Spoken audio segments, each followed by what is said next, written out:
লা ইয়ানজুরু ইলা সুওয়ারিকুম ওয়া আমওয়ালিকুম ওয়ালাকিন ইয়ানজুরু ইলা কুলুবিকুম ওয়া নিয়াতিকুম। আল্লাহ নবী বলেন, ইন্নাল্লাহা লা ইয়ানজিরু ইলা সুওয়ারিকুম ওয়া আমওয়ালিকুম। অবশ্যই আল্লাহ কোনো মানুষের এই চেহারার দিকে নজর করেন না, তার সম্পদের দিকে, তার পদের দিকে, প্রভাব প্রতিপত্তির দিকে খেয়াল করেন না। আল্লাহ শুধু খেয়াল করেন তার অন্তরের দিকে আর তাকওয়ার দিকে। তার কলবটা আসলে কি বলে, এই কলবের ভেতরে জায়গা আছে কার, এইটা আমার আল্লাহ দেখেন। হযরতে লোকমানের যে চেহারার বর্ণনা তাফসিরে পড়েছি, এখন বললে আপনারই কেমন যেন লাগবে। এই পৃথিবীতে আমি 3 জন কালো মানুষের জীবনী পড়েছি। তাদের জীবনী পড়তে গিয়ে পেয়েছি যে এত কালো মানুষ পৃথিবীতে আল্লাহ মনে হয় আর পাঠাননি, আর পাঠাবে কিনা তাও জানি না। তার ভেতরে হযরতে ওমর রাদিয়াল্লাহু তাআলা আনহুর বাড়িতে একজন কাজ করতেন। 2 নম্বরে হযরতে বেলাল, 3 নম্বরে এই যে সূরাটা পড়লাম লোকমান। তাফসির বর্ণনা ইবনে কাসির বলেন তার জহব্বা ছিল ঝুলে থাকা, ঠোঁটগুলো মোটা, উনি শর্ট ছিলেন, বেটে, চুলগুলো কোকড়ানো ছিল। চেহারার বর্ণনা যেটা বললাম, হাড়ির তলা তো দেখেছেন, এও তো দেখতে ভালো লাগে, এর চাইতেও কালো ছিল, কুচকুচে। চেহারার যে বর্ণনা দিলাম, একবার শোনার পরে আর একবার দেখতে মন চাবে। অথচ আল্লাহর দরবারে তার মর্যাদা এত বেশি, এত বেশি আল্লাহ দিয়েছেন। রব্বুল আলামিন বলেন, ওয়ালাকাদ আতাইনা লুকমানাল হিকমাতা আনিশকুর লিল্লাহ। অবশ্যই আমি লোকমানকে জ্ঞান দিয়েছিলাম, হিকমা দান করেছিলাম, আর তাকে বলেছিলাম আমার শুকরিয়া আদায় করো। আমায় ইয়াশকুর, যে ব্যক্তি শুকরিয়া আদায় করবে, ফাইন্নামা ইয়াশকুরু লিনাফসি, সে তো কেবলমাত্র শুধুমাত্র তার নিজের জন্যেই শুকরিয়া করে। আমান কাফারা ফাইন্নাল্লাহা গনিয়্যুন হামিদ। কোনো মানুষ যদি মুখ ফিরিয়ে নেয়, কুফরি করে, আল্লাহর নিয়ামত পাওয়ার পরে গোপন করে রাখে, সেজন্য জেনে রাখে আমার আল্লাহ মোকাফেক্ষিহীন, প্রশংসিত। এটা বাংলা অর্থ ছিল। সূরা লোকমানের ভেতর থেকে আমি যতগুলো তথ্য পেয়েছি, আমি যদি কোনো জায়গায় কথা বলি 1 ঘন্টা, কমপক্ষে তার উপরে আমার 20 ঘন্টার উপরে পড়াশোনা করা থাকে। আজকের এই তেলাওয়াতকৃত আয়াতে এত তথ্য আমার মাথার ভেতরে আছে, 1-1.5 ঘন্টা না, আমার সারা জীবনে বললেও শেষ করা সম্ভব না, এত কথা আছে। আল্লাহ যেন খুব অল্প সময়ে ডেলিভারি দেওয়ার তৌফিক দান করেন, বলেন আমিন। বলেন তো, লোকমান আলাইহিস সালাম উনি নবী ছিলেন না, কিন্তু আলাইহিস সালাম বলা লাগে তাকে। চেহারার যে বর্ণনা শুনলেন, আমি কি আর একবার বর্ণনা দিলে আপনার ভালো লাগবে? এই রকম মানুষটার মর্যাদা আল্লাহর কাছে এত বেশি, এত বেশি, তিনি দুনিয়ার জীবদ্দশায় 4000 নবীর সাক্ষাৎ পেয়েছিলেন। 4000। তিনি তার জীবনীতে আমি পড়েছি 4000 নবীর সাক্ষাৎ শুধু পাননি, এই 4000 নবীর খেদমতও তিনি করেছিলেন। প্রশ্ন আসতে পারে, উনি কয় বছরই বেঁচে ছিলেন, এত নবীর সাক্ষাৎ পেলেন? পৃথিবীতে আল্লাহ নবী পাঠিয়েছেন প্রায় 1,24,000, মতান্তরে 2,24,000। এত নবী আর রাসূলের ভেতরে হযরতে লোকমান সাক্ষাৎ পেয়েছিলেন 4000 নবী আর রাসূলদের। তিনি প্রত্যেকের খেদমত করে 8টা জিনিস দুনিয়াতে তিনি অর্জন করেছিলেন। এ কোরআনে কারিমে আমার আল্লাহ 8টা জিনিস পুরা কোরআনে ছড়িয়ে দিয়েছেন। হযরতে লোকমান বলেন, 8টা জিনিস আমি সব নবী রাসূলের খেদমত এই যে 4000 নবীর কাছ থেকে পেয়েছি। কিয়ামত পর্যন্ত যারা দুনিয়াতে আসবে, তারাও যদি 8টা বিষয় অনুসরণ করে চলতে পারে, তারাও চিরন্তন হয়ে যাবে। হযরতে লোকমান উনি বিদায় নিয়েছে কত হাজার হাজার বছর আগে, অথচ এখন সূরা লোকমান পড়লে মনে হয় ওই লোকটা এখনো বেঁচে আছে। পৃথিবীতে 200 কোটির ওপরে মুসলমান। আমার মনে হয় হযরত লোকমানকে নাম শুনলে তার জন্য দোয়া করে না এরকম মুসলমান নেই। কারণ আল্লাহ পাক তাকে কোরআনে কারিমে চিরন্তন করে দিয়েছেন। তার যে উপদেশ বাণীগুলো তিনি তাম পৃথিবীর সব মানুষকে উদ্দেশ্য করে দিয়েছেন তা না, দিয়েছিলেন তার সন্তানকে উদ্দেশ্য করে। রব্বুল আলামিন তার সন্তান হযরত লোকমান তার সন্তানকে এমন এমন কথাগুলো জানিয়েছেন, আল্লাহ এত বেশি খুশি হয়ে গেছেন যে কোরআনে কারিমের মতো এরকম মহা একটা কিতাব, যে জায়গায় আল্লাহ তার নামে 34টা আয়াত বিশিষ্ট একটা সূরা লোকমান পুরাটা নাজিল করেছেন। আপনি সূরার নাম দেখবেন, সূরা মুহাম্মদ আছে, সূরা ইউনূস আছে, সূরা ইউসুফ আছে। এই যে নাম বলছে এগুলো সূরা ইব্রাহিম আছে, সূরা হুদ আছে, সূরা নূহ আছে, এগুলো সব নবীদের নাম। হযরত লোকমান নবী হিসাবে নির্বাচিত হতে পারেননি, কিন্তু তিনি এমন জ্ঞান অর্জন করে জ্ঞানটা কাজে লাগিয়েছিলেন। রব্বুল আলামিন বলেন এই জ্ঞান কাজে লাগানোর কারণে আমি আল্লাহ তাকে চিরন্তন করে রেখেছি। তিনি যে 8টা বিষয় তাম পৃথিবীর মানুষকে জানাতে চেয়েছেন, ওই 8টা বিষয় আমাদেরকে এখন অর্জন করা আবশ্যক ও কর্তব্য আমি মনে করি আমাদের দরকার। দলমত আদর্শ আমাদের আলাদা থাকতেই পারে, কোরআন যেহেতু সবাই আমরা পড়ি, পড়লেও সূরা লোকমান আমাদের পড়া লাগে। এই জন্য সবার জন্য সূরা লোকমানের এই 8টা বিষয় প্রযোজ্য। 1 নম্বরে আল্লাহ বলেন আমি তাকে জ্ঞান দিয়েছিলাম। এই যে জ্ঞানটা, এটা আমার আল্লাহ পাক তার বান্দা হযরত লোকমানকে দান করার পরে, লোকমান আলাইহিস সালাম সহ যত মানুষ তারা দুনিয়াতে জ্ঞান পেয়েছে, তারা জ্ঞান পাওয়ার পরে বিনয়ী হয়ে গেছে। আমরা অনেকে জ্ঞান পাই, কিন্তু জ্ঞান পাওয়ার পরে বিনয়ী হওয়ার পরিবর্তে অহংকারী হয়ে যায়। আমি আজকে একটা ভিডিও দেখছিলাম, 2জন শিক্ষিত মানুষ মাঝি তাদেরকে নিয়ে যাচ্ছে একটা নৌকা দিয়ে, ডিঙ্গি নৌকা দিয়ে পার করে। মাছ বরাবর যাবার পর ওনারা 2জন তো সাঁতার জানে না, ঢেউ যখন উঠেছে নৌকা বা ডিঙ্গি টলমল করে।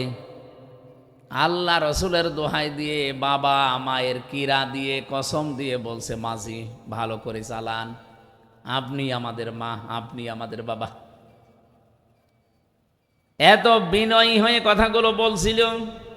আমি বারবার ওই লোকটার মুখের দিকে তাকিয়ে দেখি, লোকটা চোখ মুখতেছে, তার মানে কাঁদতেছে। জীবনের মায়া যখন ভেতরে এসে গেছে, লোকটা কেঁদে ফেলেছে। এতগুলো কথা 2-3 মিনিট বলার পর আস্তে আস্তে নৌকা যখন তীরে একেবারে ভিড়ে গেছে, লাফ দিয়ে ডাঙ্গায় নেমে এবার মাঝিকে গালিগালাজ আরম্ভ করেছে। এত দেরি করলি কেন? সে মা বাবা তোলে গালি। আমার ভিডিওটা 4-5 মিনিটের হবে। এই দৃশ্যটা দেখার পরে আমার মনে হচ্ছে বাংলাদেশের অনেক জ্ঞানী মানুষ, শিক্ষিত মানুষের সাথে এটা আজ মিলে যাচ্ছে। কে কাকতে মিনতি করেছিল মানুষেরা বলেন তো? যে মানুষগুলোর প্রশংসায় যে 18 মাস ধরে আপনি করলেন, তাদের জীবন দেওয়ার জন্য, বীরত্ব গাথার জন্য কত কিছু বলে তাদেরকে আকাশে তুলে দিলেন। অথচ এই মানুষগুলো এখন পুরাটা চোখ উল্টিয়ে ফেলেছে। জ্ঞান পেলে মানুষ বিনয়ী হয়, এটা জ্ঞানের প্রথম বৈশিষ্ট্য। কিন্তু যারা আজ জ্ঞান পেয়ে বিনয়ী না হয়ে আজ পুরাটা চোখ উল্টিয়ে অহংকারী হয়ে গেছেন, আল্লাহর কসম এই জ্ঞানী শয়তানের মতো আপনাকে ডোবাবে। এজন্য আমার প্রথম কথা ছিল শুধু ঈমান আনলে আর জ্ঞান অর্জন করলেই সম্মান বাড়বে না, জ্ঞানের ওপরে কাজ করা লাগবে। আপনার জ্ঞান কি ওইটা বলে যে মানুষগুলোর জন্য আজ আমির হামজা এই সাতক্ষীরার আশা শুনি অন্তত এই ময়দানে হাজারো মানুষের সামনে কথা বলতে পারছে?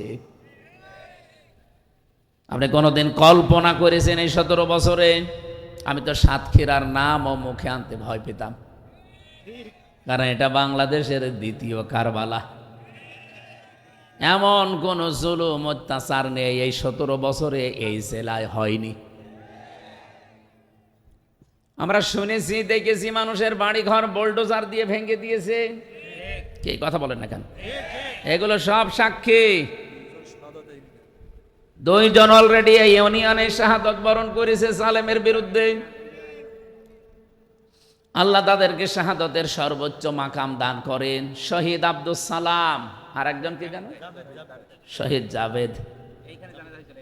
এই মাঠে জানাজা হয়েছিল, আল্লাহ তাকে জান্নাতের সর্বোচ্চ মাকাম দান করেন, আমিন। কোরআনে কারিমে সূরা নমল 19 নম্বর পারায় আছে।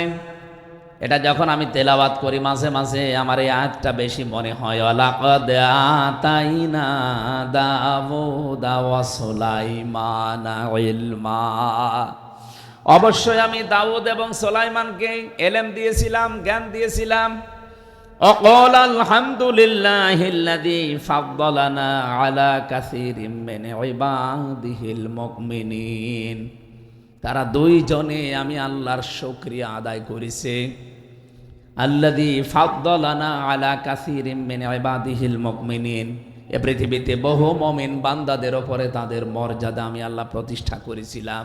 বলেন তো, যে 2 জন নবীর নাম বললাম, হযরতে সুলাইমান, হযরতে দাউদ আলাইহিস সালাম, তাদের মর্যাদা আমরা সাধারণ মানুষের উপরে বেশি না কম?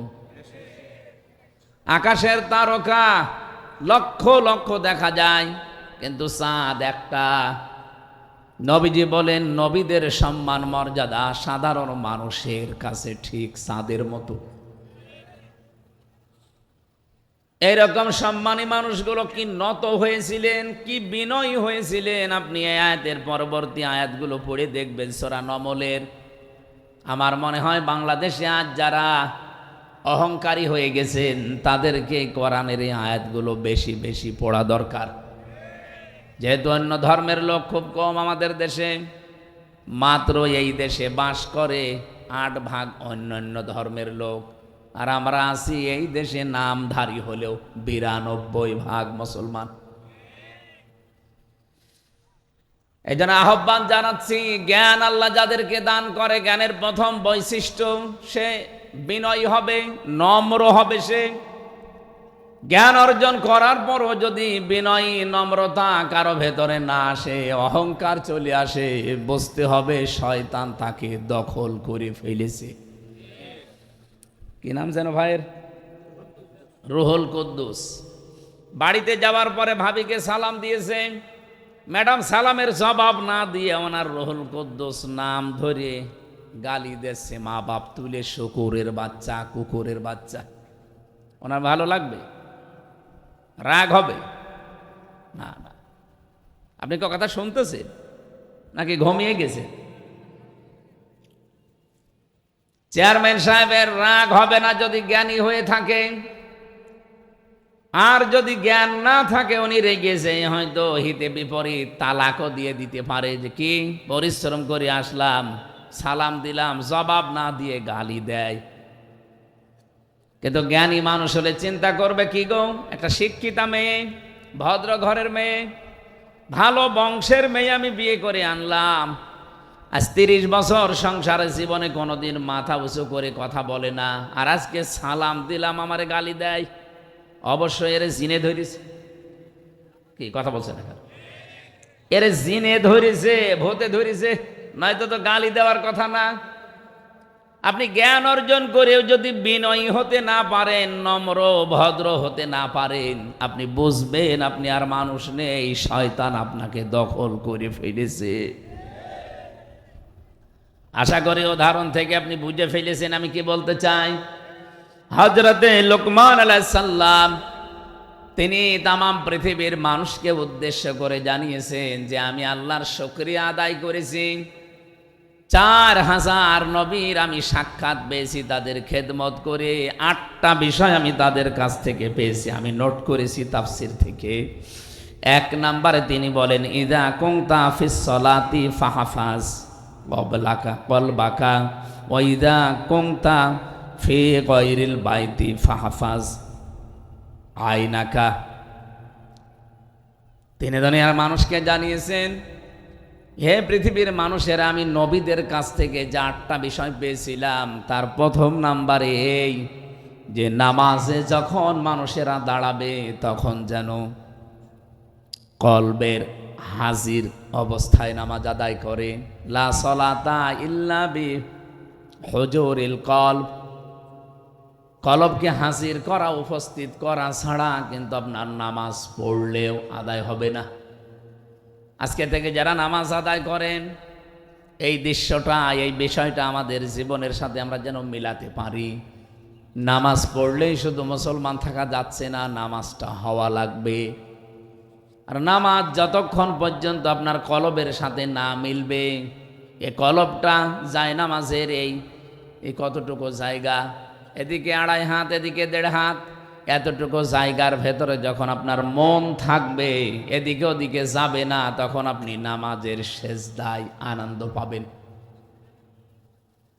জেলখানায় 3 বছর আমারে ফাঁসির কন্ডেম সেলে, প্রথমে তো আয়না ঘরে, এরপরে কন্ডেম সেলের ভেতরে 24 ঘন্টা তালা লাগিয়ে রেখেছিল। জীবনের এই 34 বছর বয়সে এই 3টা বছর আমি যেভাবে কাটিয়েছি, এই 1.5-2 বছর বাইরে এসে এই দুনিয়ার চাকচিক্যে পড়ে আমার মনে হচ্ছে ওই 3 বছর আমি আল্লাহর ইবাদতে ছিলাম। গভীর রজনীতে আমি সেজদা দিয়ে যে মজা পেয়েছি, এখনো সেজদা দেই, কিন্তু ওই মজাটা এখন আর হয় না। রাত 2টা-3টার সময় 1.5 পারা, 2 পারা, 3 পারা পর্যন্ত নামাজে তেলাওয়াত করে আধা ঘন্টা, 45 মিনিট, 1 ঘন্টা আমরা এক একটা সেজদায় পড়ে থাকতাম। ওই সময় দেখেছি এমনিতেই চোখ দিয়ে অঝোর নয়নে পানি আসতো। আর এমন একটা মজা, এমন একটা আলাদা স্বাদ আমি সেজদায় পেয়েছিলাম, ফাঁসির ওই কন্ডেম সেলের ভেতরে, বাইরে 1.5 বছরেও এখনো পাইনি।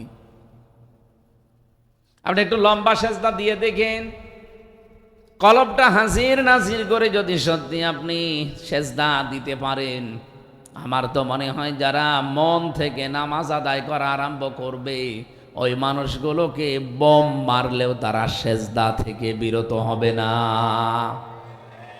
আজকে থেকে সিদ্ধান্ত নেওয়া লাগবে। সাতক্ষীরাবাসী বহু অত্যাচার, জুলুম, নির্যাতনের শিকার হয়েছেন। আমার তো মাঝে মাঝে মনে হয় আল্লাহ পাক যদি বাংলাদেশের 64 জেলার মানুষকে ইমানের পরীক্ষার উপরে এই মাজলুম অবস্থা থেকে জান্নাত দেওয়া আরম্ভ করে, 1 নম্বরে সাতক্ষীরা দিয়ে আরম্ভ করবে, এরপরে চাঁপাইনবাবগঞ্জ, এরপরে চট্টগ্রাম, আমাদের কুষ্টিয়া আছে কিন্তু অনেক পরে, কারণ আমরা বেশিরভাগই তো ছিলাম পিরাই আরামে। বড় বড় আল্লাহর ওলিগুলো আল্লাহ কুষ্টিয়ায় দিয়েছে, হাসানুল হক ইনু, মাহবুবুল আলম হানিফ, সব আল্লাহর ওলি না? কিন্তু এই সমস্ত জেলার বিষয়গুলো আমরা যেহেতু দেখেছি, এই জন্য অনেক ভালোবাসি আপনাদেরকে ইমানের কারণে। চাঁপাইনবাবগঞ্জ, সাতক্ষীরা শুনলে আমরা এমনিতে নরম হয়ে যাই। এই মানুষগুলোকে আহ্বান জানাচ্ছি, কিয়ামতের ময়দানে সর্বপ্রথম আমার আল্লাহ যেটার হিসাব আরম্ভ করবে তার নাম কিন্তু সালাত বা নামাজ। আউয়ালু মা ইউহাসাবু বিহিল আবদু ইয়াউমাল কিয়ামাতিস সালাত। কিয়ামতের দিন সর্বপ্রথম আল্লাহ যে আমলের হিসাব আরম্ভ করবে কাজের, তার নাম নামাজ। এজন্য আজকে থেকে সিদ্ধান্ত নিয়ে যাবেন, জীবনে কোনো দিন আমি নামাজ আর বাদ দেব না। যদি দাঁড়িয়ে পড়তে না পারেন বসে পড়বেন, বসেও যদি না পারেন আপনি শুয়ে পড়েন। কিন্তু যদিও মাসলাটা নিয়ে মতভেদ আছে, আমি তারপরেও বলছি, চেয়ারে নামাজ পড়া পারো তো পক্ষে ঠিক না। এই এলাকায় হয়তো সব নেই। আপনাকে চেয়ারম্যানই করতে গেছেন, আল্লাহর সামনে যদি দাঁড়িয়ে থাকতে না পারেন বসেন, গোলামের মতো বসবেন। এটাও যদি আপনার শরীরে না কোলায় শুয়ে পড়েন, এটাও যদি না পারেন ইশারায় পড়বেন। চেয়ারে বসে বসে পা ঝোলানো লাগবে। কোথায় পেয়েছেন আপনি? আপনি কি মাননীয় প্রধানমন্ত্রীর সামনে বসেছেন?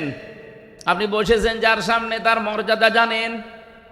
অমা কদারুল্লাহ হাক্কা কদরিহি ইন্নাল্লাহা লাকাবিয়্যুন আজিজ।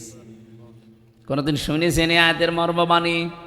আল্লাহ বলেন, না, আমার বান্দা বান্দিরা আমি আল্লাহর যে ক্ষমতা এই অনুযায়ী আমাকে বিশ্বাস করে না। কিয়ামতের দিন এই সাতবক আসমান আর জমিন পুরাতন কাপড়ের মতো আমার এই হাতের ভেতর আমি গুটিয়ে ফেলবো।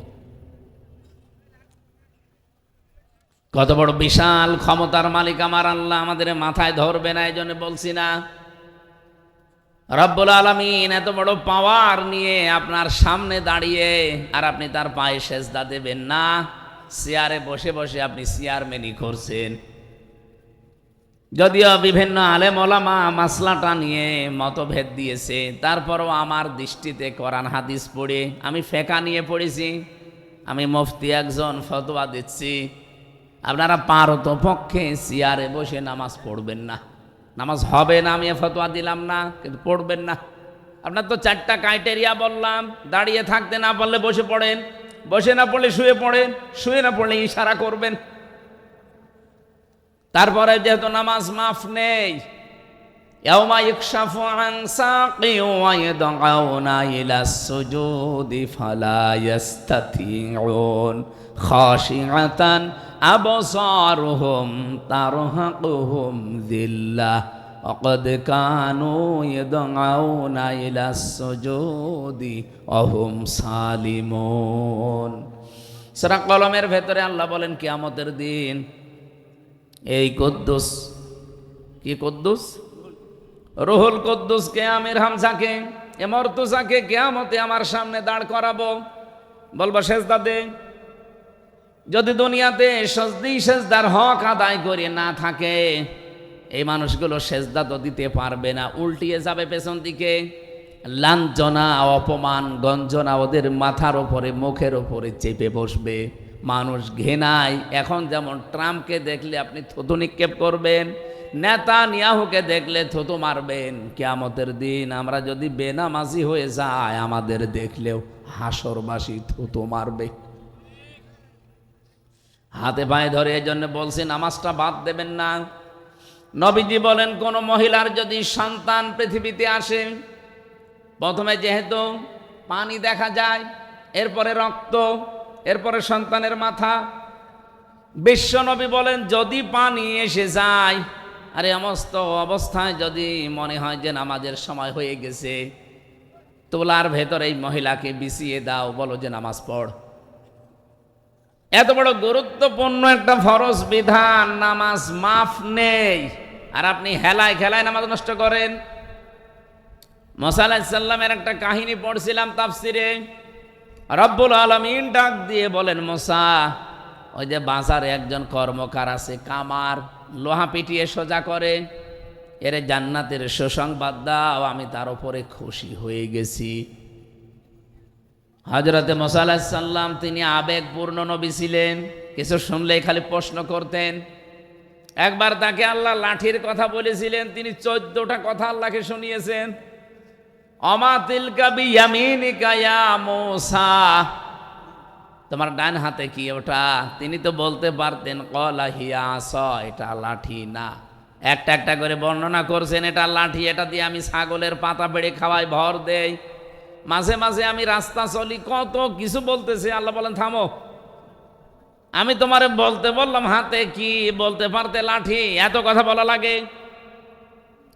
অনেক কিছু শুনলেই শুধু প্রশ্ন করতেন, জানার জন্য। বিশেষ করে রব্বুল আলামিন বলেন, ঠিক আছে, জানতে যখন চাও বাজারে যাও, দেখো ওই লোকটা আসলে কি করে। তিনি বাজারে গেলেন, কোণে দাঁড়িয়ে আছে। আমাদের জামানায় যেভাবে আজান হলে আমরা মনে করি নামাজের সময় হয়ে গেছে, হযরতে মুসার জামানায় 1 ওয়াক্ত নামাজ ছিল ফরজ। ওই জামানায় হয়তো নামাজের সিস্টেম ছিল, আজান না থাকলেও একটা সিস্টেম ছিল ডাকার। এ কামারটা একবার মগর উঁচু করে মাথার উপরে, আবার লোহার উপরে পিটায়। হঠাৎ করে যখন নামাজের সময় হয়ে গেছে, মগরটা মাথার উপর দিয়ে পেছন দিকে ফেলে দিয়ে তাড়াতাড়ি করে পবিত্র হয়ে নামাজে দাঁড়িয়েছে। মুসা আলাইহিস সালাম অনেকক্ষণ পর্যন্ত তাকিয়ে দৃশ্যটা লক্ষ্য করলেন আর ডাক দিয়ে বলেন, রব্বুল আলামিন, ওই লোকটা তো মুগুরটা লোহার উপরে পিটিয়ে এরপরে নামাজে যেতে পারতো। যে লোকটা তোমার বিধান মানতে এত বেশি আগ্রহ, এত বেশি, যে লোকটা এত বেশি সচেতন, তুমি তাকে জান্নাত না দিয়ে পারো না, রাজি না হয়ে পারো না। আপনি বলেন তো তার জীবন থেকে কি পেলেন? একজন কামার। আমাদের কাছে কি নামাজের এই গুরুত্বটা এইরকম আছে? নেই।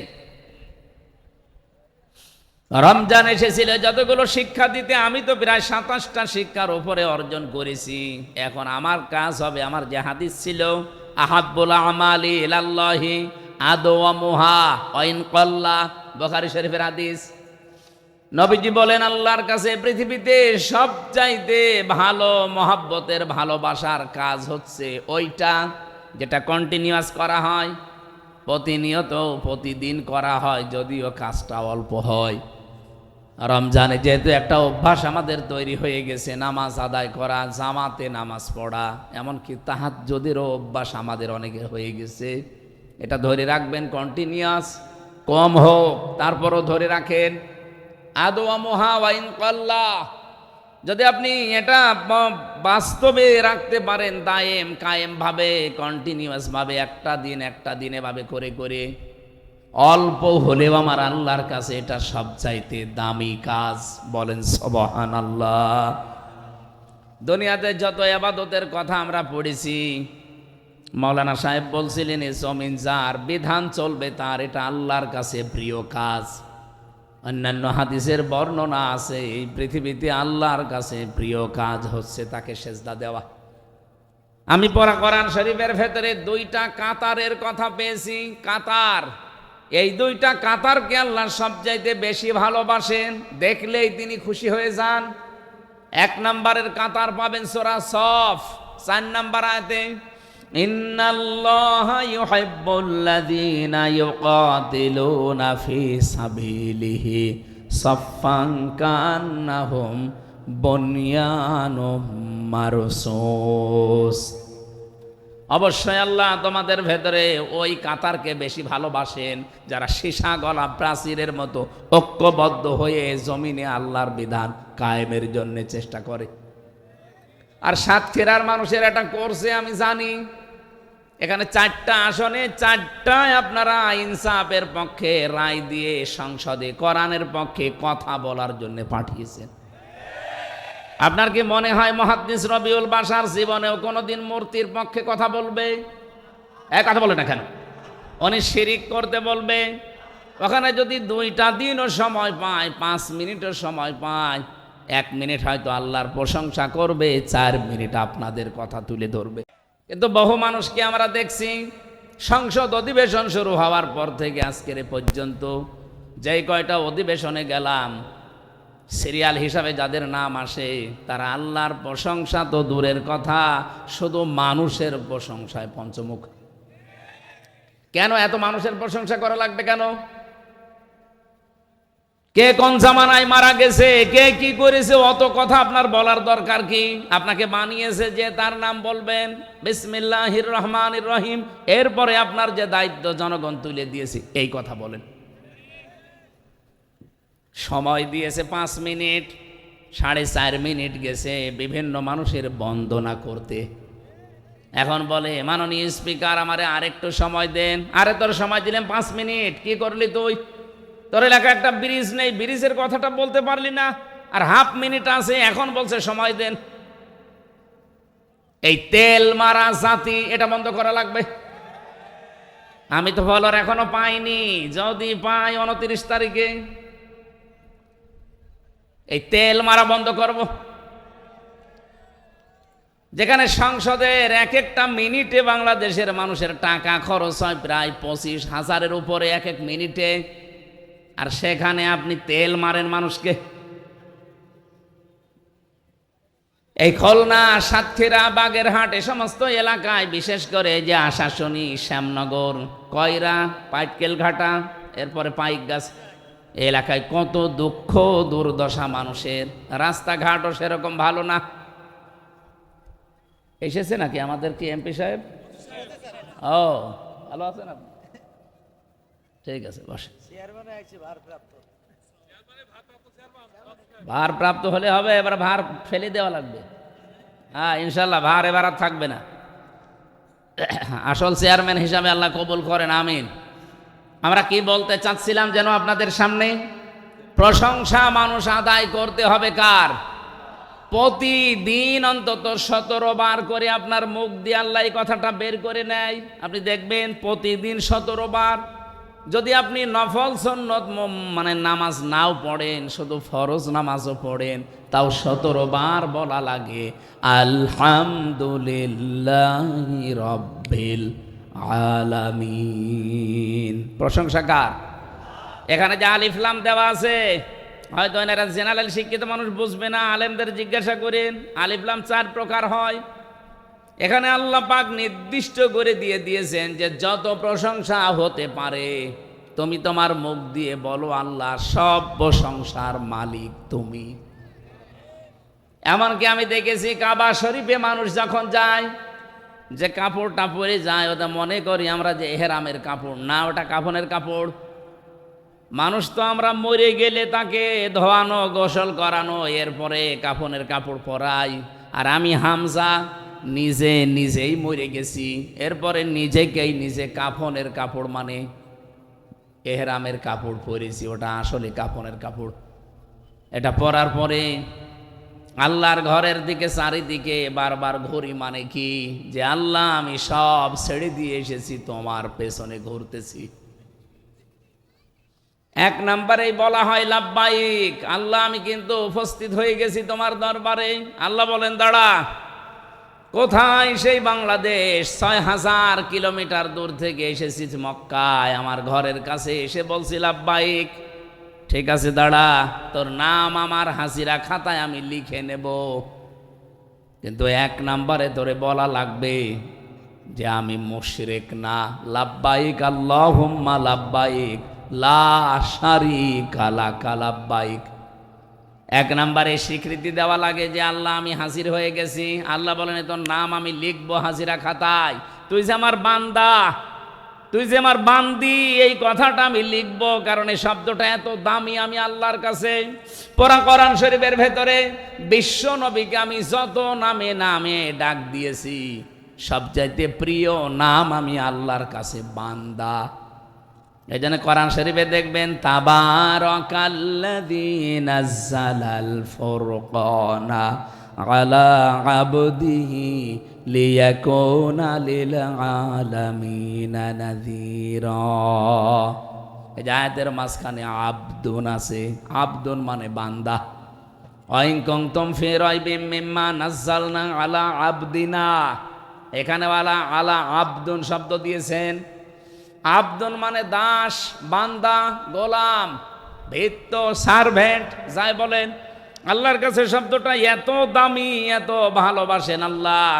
মানুষ যখনই তার ঘরে যে কথা বলে লাব্বাইক আল্লাহ আমি হাজির, আমি তোমার বান্দা, তোমার দাস, তুমি একটু লিখে নাও। আল্লাহ বলেন দাঁড়া, বল যে আমি আল্লাহ তোমার সাথে শরীক করি না, আমি মুশরিক না, আমার চিন্তা চেতনায় কোনো শিরিকের গন্ধ নেই, আমার কাজকর্মে কোনো শিরিক নেই। এই কথাটা বলার পরে আপনার নাম আল্লাহ লিখবে না, স্পেশাল ভাবে 3টা স্বীকৃতি আপনার মুখ দিয়ে আল্লাহ নিয়ে নেয়। 1 নম্বরে বলা লাগে ইন্নাল হামদা, হামদের আগে আলিফ লাম, এর আগে আছে ইন্না। আল্লাহকে আপনি নির্ধারিত করে বলছেন ইন্নাল হামদা, অবশ্যই যত প্রশংসা আছে দুনিয়াতে আজকে থেকে আমি আর কারো প্রশংসা করব না, সব প্রশংসা আমি তোমার জন্য দিয়ে দিলাম। এতটুকু বলার পরও আপনার নাম হাজিরা খাতায় উঠবে না। 2 নম্বরে বলা লাগে ওয়া নি'মাতা লাকা, যত নিয়ামত তুমি আমাকে দিয়েছো এই নিয়ামতগুলো আজকে থেকে আমি তোমার জন্য ব্যয় করব। ক্ষমতাটা নিয়ামত কার? আরো জোরে বলেন। আমি যে সুস্থ আছি এ নিয়ামত কার? দিন দিন আমার শরীরের অঙ্গ প্রত্যঙ্গগুলো সব আমার হাতছাড়া হয়ে যাচ্ছে। কখন যে চুল পেকে যায় আমাকে বলেও না, কখন যে দাঁত নড়ে যায় আমাকে বলেও না। চামড়া কখন ঝুলে যাচ্ছে আমারে বলেও না। বলে? বলেন বলেন। দিন দিন আমি একটা জগতের দিকে এগিয়ে যাচ্ছি। রব্বুল আলামিন আমাকে স্মরণ করিয়েছে যে এই কয়দিন সুস্থ আছো এটা কিন্তু একটা নিয়ামত, এই নিয়ামতটাও কাজে লাগাবে। আমার জন্য এটা বল আগে নি'মাতা লাকা। 3 নম্বরে বলা হয় অল মুলক।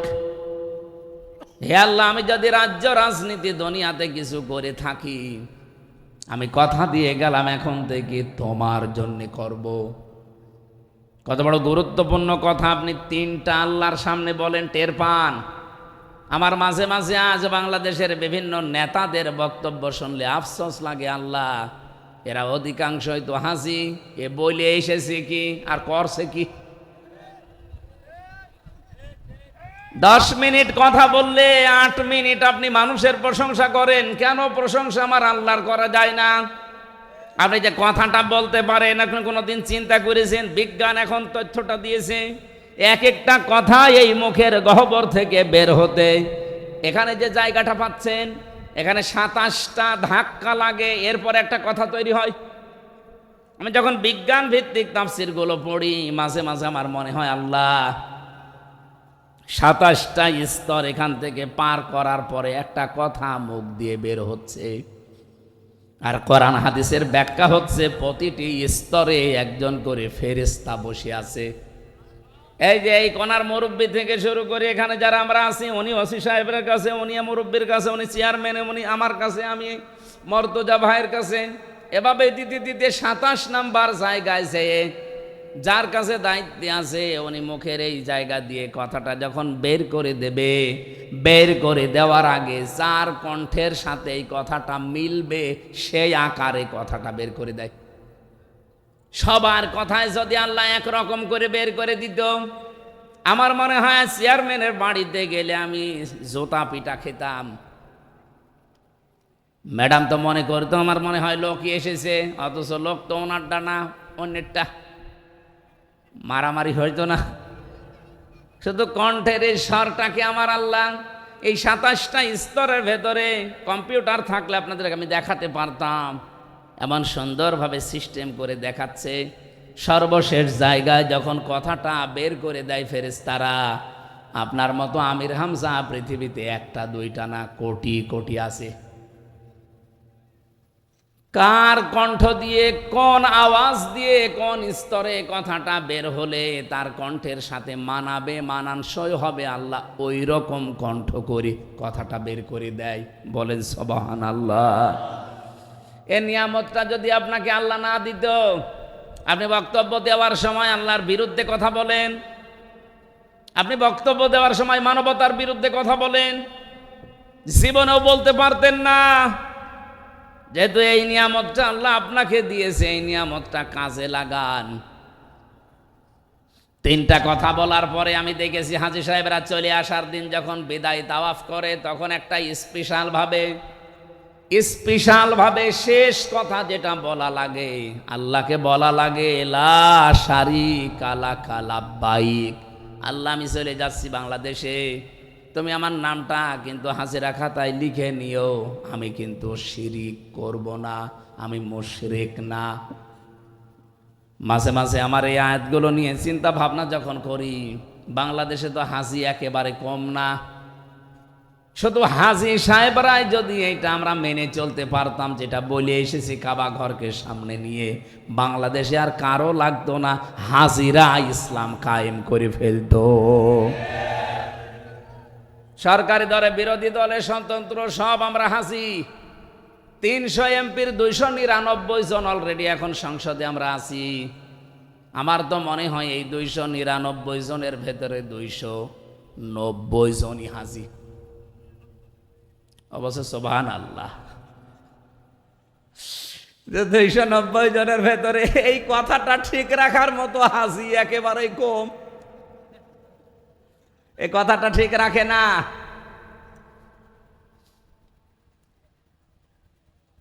এই জন্য প্রশংসার মালিক যেহেতু আমার আল্লাহ, নামাজের ভেতরে দাঁড়িয়ে 17 বার আপনার মুখ থেকে এই স্পেশাল ফতোয়া আল্লাহ বের করে নিচ্ছে প্রতিদিন, আলহামদুলিল্লাহি রাব্বিল আলামিন।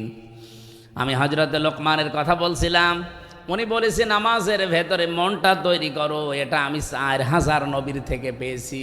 আপনাদেরকে আমি এই উপদেশটা দিয়ে গেলাম যে যেখানেই নামাজ আদায় করেন না কেন নামাজের ভেতরে মন তৈরি করেন। কিয়ামতের দিন যে বিশাল কঠিন অবস্থা আল্লাহ বানাবে, মেয়ে লোকের পেট ফেটে সন্তান বের হয়ে যাবে, শিশু বাচ্চাকে তার মা মনে রাখবে না। এই কঠিন অবস্থায় আল্লাহ পাক যে 7 প্রকার মানুষকে তার আরশের ছায়ায় মাছের কলিজা দিয়ে খাবার খাওয়াবে, তার অন্যতম একটা প্রকার আছে যে মানুষের কলব সব সময় আল্লাহর ঘর মসজিদের সাথে লটকানো থাকে। তার মানে নামাজের জন্য যার মনটা অস্থির থাকে। নামাজের ভেতরে আমাদের মন তৈরি করা লাগবে খুশু আর খুজু দিয়ে। আমরা নামাজ অনেকেই পড়ছি, কিন্তু নামাজের ভেতরে আমাদের মনটা থাকে না, মন চলে যায় অন্যদিকে। এমনকি নামাজের ভেতরে অনেকে মাছের ঘেড়ের হিসাব করে। কথা বলছে না কেন? নামাজের ভেতরে দাঁড়িয়ে সাহাবায়ে কেরামের জীবনী আমি পড়ি, আর মাঝে মাঝে ওই জেলখানার কথা ভাবি যে হ্যাঁ কিছুটা হলেও জেলের নামাজগুলো একটু ভালো ছিল। বাইরে এসে এত ব্যস্ততা, নামাজ পড়তে 2 রাকাত নামাজে তো অন্তত 5 মিনিট লাগার কথা, 3 মিনিটে ছাতা শেষ হয়ে যায়।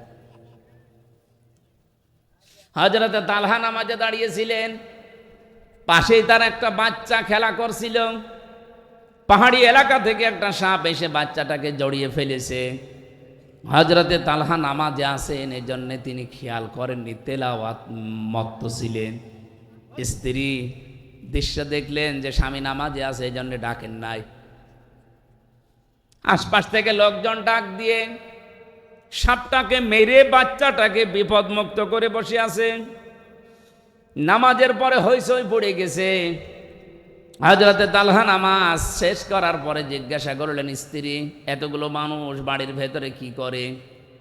স্ত্রী বলছে সুবহানাল্লাহ, স্বামী আপনি এতগুলো ঘটনা সব ঘটে গেল, কিছু টের পাননি। আপনি নামাজে থাকাকালীন আমি দেখেছিলাম একটা বাচ্চা সাপ জড়িয়ে ফেলেছে। লোকজন ডাক দিয়ে সাপটাকে মেরে আমি বাচ্চাটাকে বিপদ মুক্ত করে বসে আছি। এতগুলো কাজ আপনার সামনে হইচই পড়েছে, আপনি কিছুই টের পেলেন না। হযরতে তালহা বলেন স্ত্রী, নামাজের ভেতরে তেলাওয়াতে আল্লাহর সাথে কথা হচ্ছিল। আমি যখন বলছিলাম আলহামদুলিল্লাহি রাব্বিল আলামিন, আমার আল্লাহ যেন জবাব দিচ্ছে সাদ্দাকতা ইয়া আবদি, আমার বান্দা সত্য কথা বলছে। তার মানে এই কথাটা তার জীবনের সাথে মিল আছে, ও আল্লাহ বাদে অন্য কারো প্রশংসা করে না। আমি যখন আর রহমানির রহিম পড়েছি, আমার আল্লাহ জবাব দিচ্ছিলেন। যতগুলো কথা বলি আল্লাহ জবাব দেয়। নামাজের ভেতরে মন এদিকে ওদিকে চলে গেলেও নামাজ আর নামাজ থাকে না। আপনারা নামাজ আরম্ভ করবেন খুশু খুশু নিয়ে। আমি 2 নম্বরে পেয়েছি, হযরতে লোকমান বললেন পৃথিবীর মানুষেরা 4000 নবীর কাছ থেকে আমি খেদমত করে এই শিক্ষাটা পেয়েছি যে কারো বাড়িতে যদি কেউ প্রবেশ করে যেন উকি ঝুঁকি না দেয়। অনেক মানুষের মন দেখবেন এরকম আছে, কারো বাড়িতে বেড়াতে গেলে শুধু উকি ঝুঁকি দেয়। এলাকায় মানুষ নেই এরকম। স্বামী স্ত্রী কোনো ঘরে যদি থাকে, কোনো মানুষ যদি দরজা জালানার ফাঁকা দিয়ে এদিক ওদিক করে তার দিকে তাকায়, নবীজি বলেন সীসা গরম করে অথবা সুচ গরম করে ও চোখ সেলাই করে দাও। কোরআনে কারিমে জানিয়েছেন আল্লাহ সূরা, এটা নূরের ভেতরে আছে 26 নম্বর আয়াত, সম্ভবত 27 নম্বর আয়াত। ইয়া আইয়ুহাল্লাযীনা আমানু লা তাদখুলু বুয়ুতান গায়রা বুয়ুতিকুম হাত্তা তাস্তানিসু ওয়া তুসাল্লিমু আলা আহলিহা। হে ঈমানদারেরা, নিজের বাড়ি হোক আর অন্যের বাড়ি হোক, আগে অনুমতি নিবা, সালাম দিবা, এরপর প্রবেশ করবা। আমাদের আজ পারিবারিক জীবনে, সামাজিক জীবনে এই আয়াতটা পালন হয় না। আমরা সামাজিক জীবনে, পারিবারিক জীবনে যদি এটা একটু ফলো করার চেষ্টা করি, আমার মনে হয় পরিবারেই সালাম দেওয়ার প্রচলন, অনুমতি নেওয়ার এই সিস্টেম আসলে অনেক পরিবারে অনেক গোনা কমে যাবে। বিশেষ করে আমার কাছে যেটা ধরা পড়েছে, আমি জানি না আপনার সাথে মিলবে কিনা, বহু মানুষ আছে বিবাহের পরে 1 বছর 1.5 বছর 2 বছর নিজের স্ত্রী ভালো লাগে, এরপরেই দেখবেন নিজের বউ আর ভালো লাগে না, অন্যের বউ দেখলেই কেমন যেন মন আনচান করে। এটা একটা রোগ। এটা কি? এই যে নিজের বউ যার কাছে ভালো লাগে না, অন্যেরটা দেখলেই মন ভালো হয়ে যায়, এরকম লোক আছেন কারা? হাত তোলেন তো। এলাকায় সব নেই। তারপরেও যদি কোনো রোগী থাকেন, আপনার রোগের জন্য আল্লাহ একটা ঔষধ দিয়েছেন, মাত্র 1 মাস পালন করবেন, আমি গ্যারান্টি দিয়ে যাচ্ছি, আল্লাহর কসম, আপনার বউ আপনার কাছে অন্যের বউ দেখলে যেমন লাগে তার চাইতেও বেশি ভালো লাগবে। নাকি বলবো না? আল্লাহ পাকের ঔষধ, কুল্লিল মুমিনিনা ইয়াগুদ্দু মিন আবসারিহিম ওয়া ইয়াহফাযু ফুরুজাহুম যালিকা আযকা লাহুম। হে নবী, আপনি মুমিন পুরুষদেরকে বলেন তারা যেন পরনারীর থেকে চক্ষুকে নিম্নগামী করে রাখে। 2 নম্বরে তাদের লজ্জাস্থানের হেফাজত করে। শুধুমাত্র একটু শক্ত হয়ে দেখেন যে আল্লাহর যেহেতু নিষিদ্ধ, আমি কোনো পর নারীর দিকে তাকাবো না, যদি একেবারে বাধ্য না হয় আমি তাকাবো না। 2 নম্বরে আমার লজ্জা স্থানটা আমি একটু হেফাজত করে রাখবো। চেষ্টা করলেই মারা যাবে, শয়তানের সাথে যুদ্ধে লিপ্ত হওয়া লাগবে। মন নামে যে শয়তানটা আপনাকে ধোঁকা দিচ্ছে, সব সময় একটু শক্ত হওয়ার চেষ্টা করেন, মাত্র 1 মাস চেষ্টা করেন। যালিকা আযকা লাহুম, আল্লাহ বলেন এইটাই পবিত্রতম ঔষধ পন্থা। ইন্নাল্লাহা খাবীরুম বিমা ইয়াসনাউন, তোমরা যা করো আমার আল্লাহ যেহেতু সব জানে। এই কথাটা যে মানুষটা সব সময় মনে রেখেই 2টা ঔষধ আজকে থেকে খেতে পারবেন, 1 মাসের ভেতরে দেখবেন নিজের বউ দেখলে অন্যের বউর সাথে ভালো লাগবে। এজন্য ওকে ঝোঁকে মারার এই সিস্টেম বন্ধ করা লাগবে। আজ হাজারো পরিবারে বিভিন্ন জায়গায় যে পরকীয়া প্রেমে, এ শুধু মেয়ে লোকের মামলা নিতে ওসি সাহেবরা মানে হাঁপ লেগে যাচ্ছে তাদের। আপনি থানায় যেয়ে দেখবেন 100টার প্রায় 70টা মেয়েলি কেস আর 30টা জমি জায়গা নিয়ে ঝামেলা। আমাদেরকে একটু স্বস্তিতে কাজ করতে দিতে হলে আমাদের কোরআনের এই আয়াতগুলো আমাদের ব্যক্তি, পরিবার, সমাজ আর রাষ্ট্রে পালন করা লাগবে।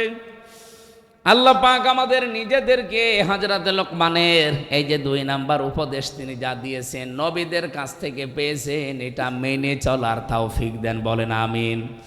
3 নম্বরে পেয়েছি যে খাবার খেলে সব খেয়ে ফেলবেন না। খাবার দিয়েছে 4-5 রকম তরকারি, যেটা আপনার রুচি নেয় ভালো লাগে সেটা দিয়েই খাবার শেষ করেন। একেবারে সবগুলো মরণের খাওয়া খেয়ে শেষে আর পেটে জায়গা নেই, হজম হওয়ার মতো কায়দা নেই, শেষে গ্যাস্ট্রিক, আলসার, বিভিন্ন রোগ আপনার শরীরে বাসা বাঁধে। উনি বলেন আমি নবীদের কাছ থেকে এইটা পেয়েছি। প্রতিটি নবীকে আমি এই 4000 নবী দেখেছি, প্রত্যেকটা নবীর বুক ছিল বড়, পেট ছিল ছোট। আর আমরা নবীর এমন উম্মত, আমাদের বুক নেই, শুধু পেট। এরকম মানুষ নেই? এত বড় বড় ভুঁড়ি হয়, উকুন মারা যায় ভুঁড়ির উপরে। মহিলারা লজ্জা পায় যে কি গো, ছেলে মেয়ে হয় আমাদের আর পেট হয় এর। কি ভুঁড়ি, আখেরই ভুঁড়ি বানিয়েছে। 4000 নবীর জীবনী উনি বলছেন যে একটা নবীরও আমি ভুঁড়ি বড় পাইনি, পেট প্রত্যেকের ছোট ছিল। আর প্রতিটি নবীর বুক ছিল বেশ ওসারও বড়। একটাই মাত্র কারণ, তারা খাবার খাওয়ার সময় 3টা বিষয় লক্ষ্য করতেন। এই পেটটাকে 1 ভাগ খাবার, 1 ভাগ খালি, আর হজম হওয়ার জন্য 1 ভাগ পানি দিতেন। আমি সহ প্রত্যেকে যদি এটা মেনে চলতে পারি, আমাদেরও বুক ইনশাল্লাহ বড় হবে, পেট ছোট হবে। 4 নম্বরে উনি বলেন কথা বললে হিসাব করে বলা দরকার। আজ বাংলাদেশের হাজারো মানুষ শুধুমাত্র ধরা খায় এই কথা হিসাব করি না বলার কারণে। 18 মাস আগে যা বলেছিল 18 মাস পরে কিন্তু সেটা আর বলছে না, পুরা উল্টিয়ে গেছে। তার মানে কথা হিসাব করে বলা যায় না। আপনি যেটা মানতে পারবেন না সেটা বলতে যান কেন? হযরত লোকমান বলেন, আমি নবীদের কাছে এইটা পেয়েছি, তাও 4000 নবীর কাছে এইটা ছিল। তারা কথা বলতেন খুব হিসাব করে। আপনি এক কথা বললেন চাচা এরশাদের মতো, আবার বিকালে যে পস্তাবেন না থুক্কু আমি বলি নাই, না এরকম করা যাবে না। কথা দরকার হয় বলবেন না, শুনবেন বেশি, চুপ থাকবেন। মান সমাতা নাজা, যারা চুপ থাকে তারা নাজাত পেয়ে যায়। বলেন সুবহানাল্লাহ। উনি বলেন আমি 5 নম্বরে 2টা 5 আর 6 নাম্বার বলেন আমি এই 2টা বিষয়কে অর্জন, আর 7 আর 8 এই 2টাকে বর্জন। নবীদের কাছ থেকে 2টা আমি অর্জন করেছি, আর 2টা আমি বর্জন করেছি। অর্জন করেছি এটা যে সব সময় আল্লাহকে সঙ্গে রাখা লাগবে। কাকে? 2 নম্বরে সব সময় কবরের চিন্তাটা মাথায় থাকা লাগবে, তাহলে আপনার আর মানুষের সম্পদ আত্মসাৎ করা জীবনেও হবে না। 7 নম্বরে পেয়েছি দুনিয়াকে মহব্বত বর্জন করা লাগবে। 8 নম্বরে পেয়েছি নিজেকে অহংকার মুক্ত করার চেষ্টা করতে হবে। হযরত লোকমানকে আল্লাহ জ্ঞান দিয়েছিলেন, তিনি জ্ঞান অনুযায়ী এগুলো অর্জন করে দুনিয়ার মানুষকে তিনি শুনিয়েছেন। তিনি যদি না মানতেন তাহলে কথাগুলো আমাদের আসর হতো না। তিনি মেনেছেন, দুনিয়ায় আমল করেছেন, কাজ করেছেন, এই জন্যে তার কথাটা শুনলেই আমারও এখন মানতে মনে চাচ্ছে। আপনার চাচ্ছে না? বলেন বলেন। আল্লাহ আমাদেরকে এই 8টা উপদেশ 4000 নবী থেকে যিনি পেয়েছিলেন মেনে চলার তৌফিক দেন। বলেন আমিন। মানুষের সম্মান বাড়ে কিসে অনেকে জানে না।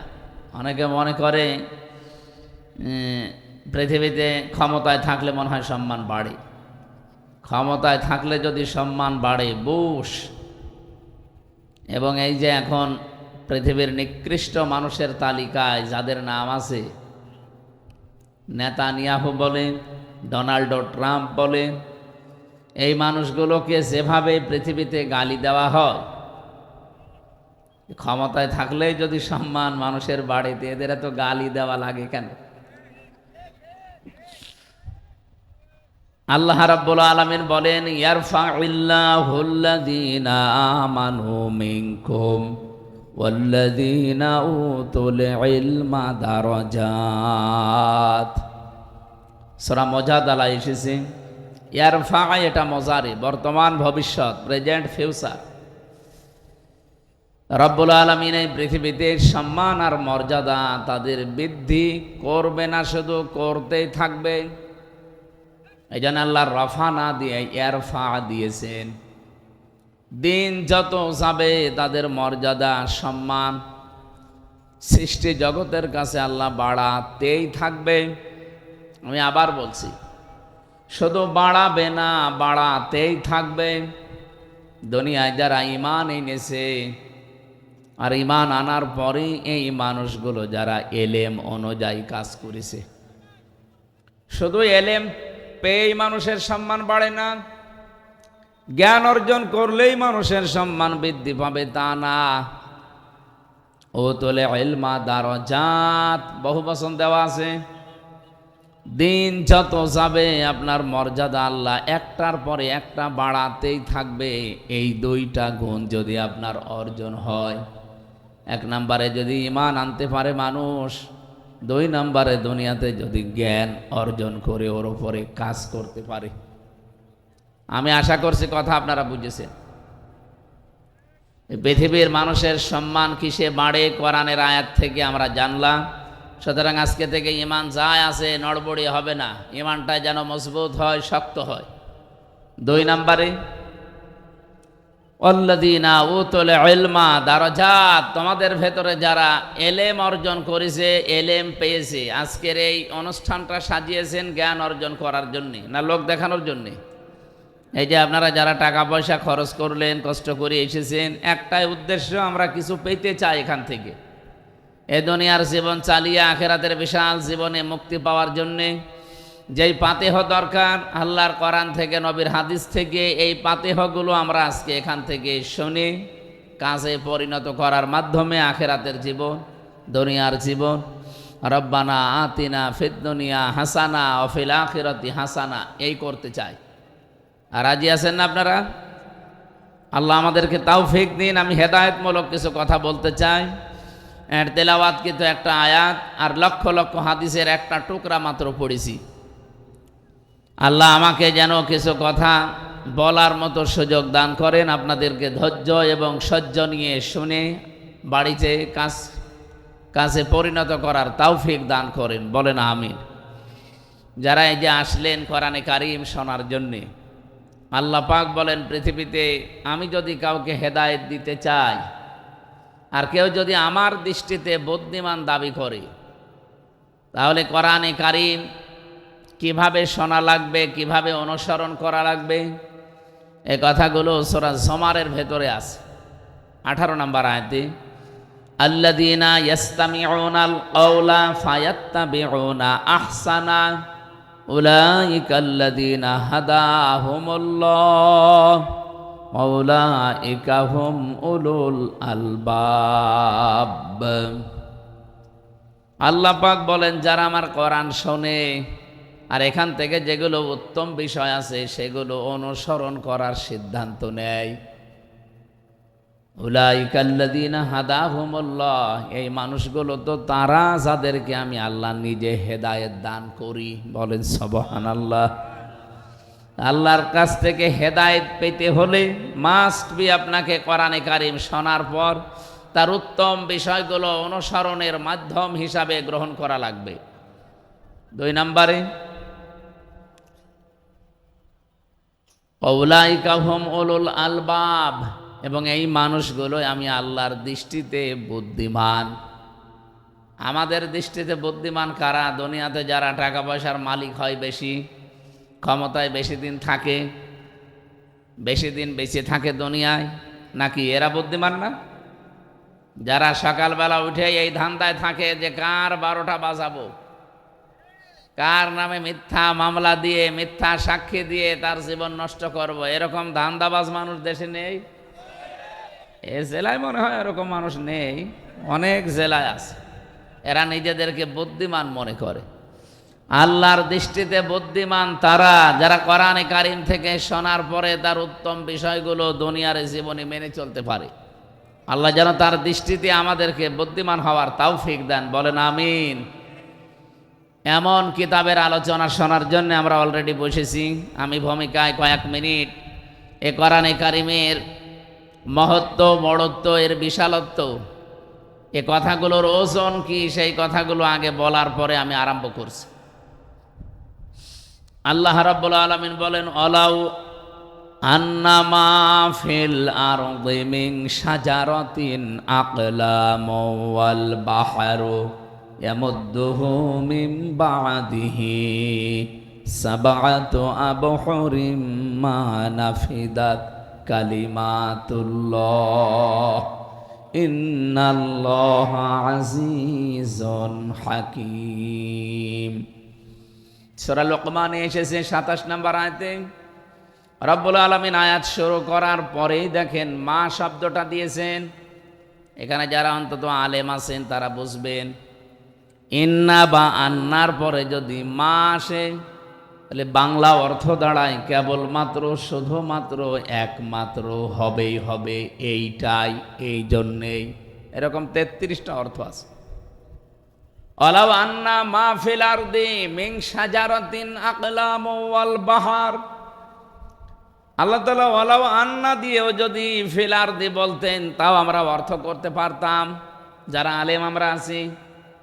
কিন্তু মা দিয়ে আল্লাহ এমন গ্যারান্টি দিয়েছেন কেবলমাত্র, শুধুমাত্র, প্রকৃত পক্ষে, এই জন্যেই সত্য সত্যই তামাম পৃথিবীতে যত গাছগাছালি আছে, এই সুন্দরবন সহ, আমাজন জঙ্গলের গাছ সহ, এ গাছগুলো যদি কেউ কলম বানিয়ে ফেলে, পৃথিবীতে যত সমুদ্র আছে এর সাথে যদি আরো 7টা সমুদ্রের পানি যোগ করে কেউ লিখতে আরম্ভ করে কালি বানিয়ে, রব্বুল আলামিন বলেন হয়তো একদিন সব কালি শেষ হয়ে যাবে। আমি কোরআনে যত নিয়ামতের কথা দিয়েছি আমার কথা লিখে শেষ করা যাবে না।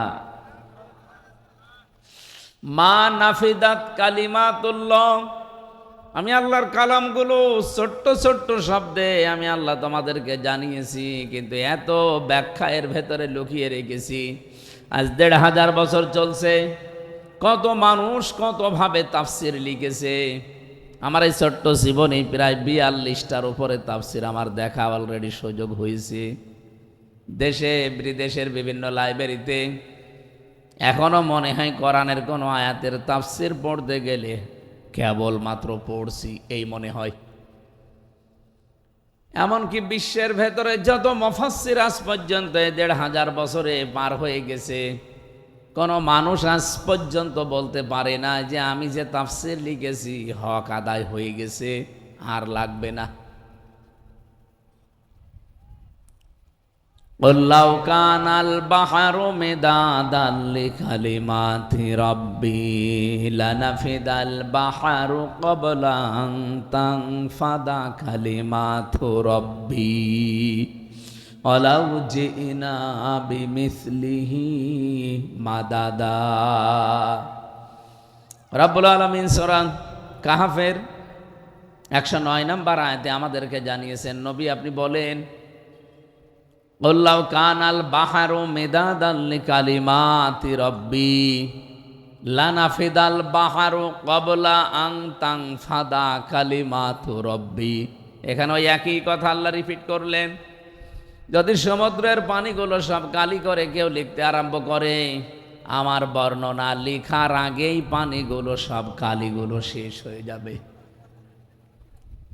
আমি আয়াতগুলো যখন ব্যাখ্যা পড়ি ভাবি, বিশ্বের বড় বড় লাইব্রেরিতে আমি কম যাইনি, বড় বড় দেশের বড় বড় লাইব্রেরিগুলো আমি ঘুরেছি, ভিজিট করে দেখেছি কত কিতাব সেখানে।